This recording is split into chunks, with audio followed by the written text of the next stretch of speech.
Bintang. Habib Ali Bintang. Kalau sanad kepada ilmuwan, sanad kepada ijazah beda-beda, Ustaz Ali Muhammad menyambung dengan Ali Bintang, wasilah Habib Al-Basin. Al-Basin dapat ijazah banyak dari tokoh ulama Betawi. Ibarat mulia sekarang beliau masih juga berbuka dengan saudara kebenaran beliau. Nah, diceritakan ikhwan rahimahullah di zaman Habib Ali dulu, dari zaman Belanda, itu di zaman Belanda. Beliau buka majelis di dulu terkenal petang dua Kamis, ya hari Kamis majelis beliau. Kalau sudah majelis Habib Habsyi Ali bin Abdul Rahman, ya. Bintang ini itu berdatangan orang dari macam-macam. Zaman dulu kereta sudah ada. Uang Bogor kan datang. Uang dari Bogor, uang dari Bekasi, uang dari penuh Kuitang. Nah, pengaruh Habib Ali Habsyi ini sangat hebat, sangat hebat, sehingga mengkhawatirkan penjajah Belanda. Saat itu mengkhawatirkan. Kenapa? Karena Habib Ali ketika Belanda menekan masyarakat untuk suatu yang mereka pengenkan, tapi mereka lari ke Habib Ali Habsyi dan Habib Ali Habsyi menjadi tameng, sehingga masyarakat ini ngerasa aman dengan Habib Ali Kuitang, sehingga Belanda ini tidak berani melawan. Belanda tidak berani, ya, tidak berani untuk menyerang Habib Ali dengan majelis beliau itu.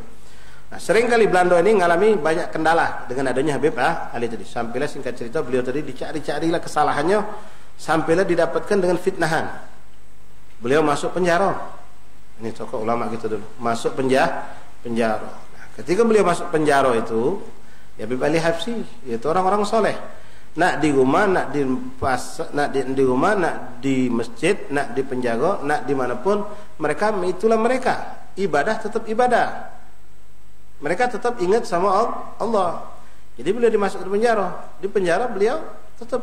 Belanda juga yang menghormati dan mati kata, ya seperti orang sekarang juga. Kalau orang itu tokoh masyarakat, ya tidak akan disembarangkan, karena Belanda tahu juga ini juga bukan orang pribumi, orang tokoh ulama Arab dari Yaman, mereka tahu asal usul daripada Habib Ali. Jadi Habib Ali dibebaskan untuk tetap ibadah, di penjara tetap beliau ibadah. Sampailah suatu hari setelah Habib Ali cukup lama di penjara itu, datang tahanan baru yang dimasukkan satu sel sama beliau.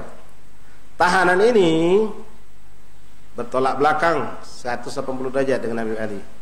Kalau Habib Ali masuk penjaga karena bela rakyat, bela masyarakat, karena menegakkan kebenaran. Yang dimasukin ini bandit kelas kakap, bandit yang meresahkan masyarakat, bandit yang meresahkan masyarakat, ditangkap oleh Belanda, dimasuk ke penjaga. Subhanallah, satu sel dengan Habib Ali, satu sel. Habib Ali jengok ini wong, ya orang soleh, ketika nyingak ada orang baru datang tadi langsung dipandangin dengan pandangan rahmah. Habib Ali tahu ini wong terkenal dengan keburukannya, dan Habib Ali langsung bersangka baik, ini wong dikirim Allah kepada beliau. Allah yang ngirim dia sehingga bisa duduk satu sel itu. Berdoa Habib Ali Habsyi. Malam pertama dilewati wong ini nyingak Habib Ali Habsyi, ya karena dia memang bandit. Acu tak acu pertama, acu tak acu nyingak Habib Ali. Waktu itu malam tiba, Habib Ali tetaplah seperti beliau seakan-akan di rumah. Datang waktu tahajud, beliau bangun. Bandit itu sedang tidur, nyenyak dia. Sama juga bandit dimanapun juga bandit. Ya dia pacak tidur di pasar, pacak juga tidur di penjara. Tidur dia. Kapan dia tidur. Habib Ali sholat malam pagi. Ini bukan cerita dongeng, ya. Jadi pas sholat, subhanallah, ya, nurullah di ibadihi. Cahaya Allah itu terang. Bukan cuma cahaya yang dirasakan, tapi cahaya yang bahkan bisa dilihat dengan kasat mata.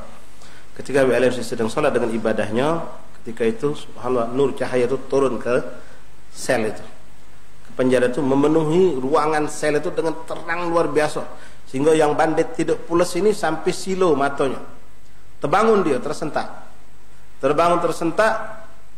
sambil macam gitu disenter uang dengan senter belok yang besar, silo luar biasa. Sampai dia tadi itu maksa ketiganya, dijingoknya, ternyata subhanallah sumber cahaya itu muncul dari jasad Habib Ali Habsyi. Sallallahu alaihi wasallam. Ali bin Abdul Rahman Al-Habsyi. Nyingok itu dia gemeter, bucat pasik, keringat habis. Sampai Habib Ali tadi itu selesai sholat, ini wong nangis-nangis hebat. Ternyata jadi sumber hidayahnya. Nangis hebat, dia merasakan langsung nur itu masuk ke hatinya. Ya. Dia langsung nanya, siapa kau nih katanya. Ya. Karena dia menyaksikan sesuatu yang tidak pernah disaksikannya. Lalu Habib Ali Habsyi menjelaskan, aku Ali bin Abdurrahman Al-Habsyi. Aku ni ustaz. Aku ni kiai, aku punya majlis. Oh, dengan itu Habib Ali Habsyi dengan kiai, langsung ni sujud, ya, taubat kepada Allah, minta dibimbing. Langsung minta jadi aku kan sebagai murid sama Habib Ali Habsyi. Habib Ali Habsyi memang waktu sholat itu benar-benar munajat kepada Allah, minta agar Allah menjadi hidayah kepada dia. Singkat cerita, bergurulah uang ini sama Habib Ali Habsyi di dalam penjara. Sampailah keluar dari penjara. Dia keluar, Habib Ali juga keluar. Cuma keluar dia sudah jadi orang baik. Sudah jadi orang baik. Tak lama dia keluar dari penjara, subhanallah, ikhwanahumullah. Sampailah Habib Ali meninggal. Habib Ali itu meninggal tahun 75, kalau tak salah. Tahun 75 Habib Ali Kuitang. Kita tahu kan fotonya banyak ya, yang foto Habib sepupu bertiga yang tengah-tengah.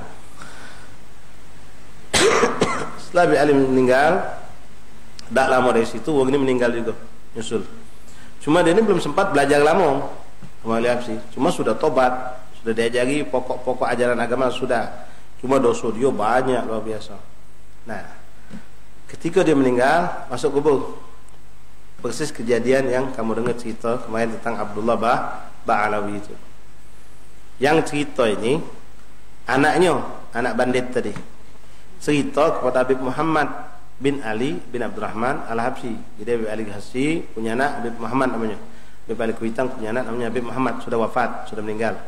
Habib Muhammad sudah meninggal tahun-tahun 90-an. Meninggal ya. Akhir 90-an kalau salah. Walhasil anak bandit ini ya, ketika sudah selesai memakamkan abahnya, malam-malam mimpi nyingok abahnya dalam kubur. Jadi dia nyingok abahnya tadi tertonjok di kuburan. Lalu di dalam mimpinya menyaksikan ada dua malaikat datang. Datang. Munkar wa Nakir. Datang menghampiri orang ini. Pas nyingok malaikat datang tadi, terkejut sang mayit tadi. Ketakutan pucat pasti. Jadi yang anak ini seakan-akan menyaksikan dari kejauhan. Ketakutan pucat pasti, lalu malaikat bertanya sesuai dengan apa yang kita pelajari dalam hukum akidah.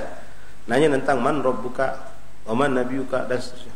Ketika ditanya sama malaikat nanya man rabbuka, ini orang kebingungan. Tak baca jawab dia. Lekat. Teriaklah dia memanggil nama, ya Habib Ali. Teriak dia. Ini anaknya mimpi ini menyaksikan. Subhanallah, tiba-tiba tak muncul Habib Ali Habsyi di sampingnya. Ngajari dia, Allahu Rabbi. Baca dia jawab, Allahu Rabbi. Tanya lagi, lepas sekali hilang lagi. Tanya yang kedua, man nabiyuka? Sama, dah baca jawab dia. Memang dia tak punya amal soleh banyak. Banyaklah keburukannya. Teriak lagi, manggil lagi, ya Habib Ali. Muncul lagi Habib Ali Habsyi. Ngajari dia, sampai selamat. Sampai selamat sallallahu alaihi wasallam. Anaknya ini cerita, insyaAllah mudah-mudahan kalau baca. Ini rekaman ceramahnya masih ada. Habib Muhammad itu ceramah, anda dengar cerita ini dari rekaman kaset. Habib Muhammad waktu itu ceramah menjelaskan tentang adanya anak bandit itu datang ke dia. Cerita kalau anak bandit ini mimpi ke abahnya dapat kejadian itu. Ini Ba'dul Karam Habib Ali Habsyi Ali bin Abdurrahman, ya, Ali Habsyi Kuitang. Jadi sampai sebegitunya. Padahal ini berguru sebentar, ketemu di penjara. Bandit besar. Nah ini awali, ini soleh. Bagaimana nanti dengan Rasulullah? Ya. Jadi ditolong, dibantu. Kita punya insya Allah. Yang penting jujur dalam mencintai mereka. Jangan khianat. Ya, depan guru, depan ustaz kita ucap masya Allah, tapi di belakang kita sebaliknya. Naudzubillah. Jangan saling hasut, sama-sama murid. Itu yang akan merusak kamu. Cinta kamu tidak suci kalau kamu ada hasut sama kawan.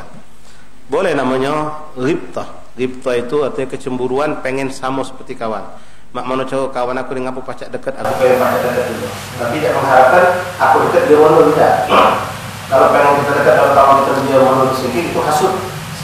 Kalau itu tidak, dia maju, dia yang tetap maju, aku juga pengen maju, berdampingan dengan dia, berdampingan dia. cinta ya aulia salihin. Ada guru kita yang dapat guru itu di kepandang orang yang bisa masjid masuk itu, ikat hati kita sama mereka.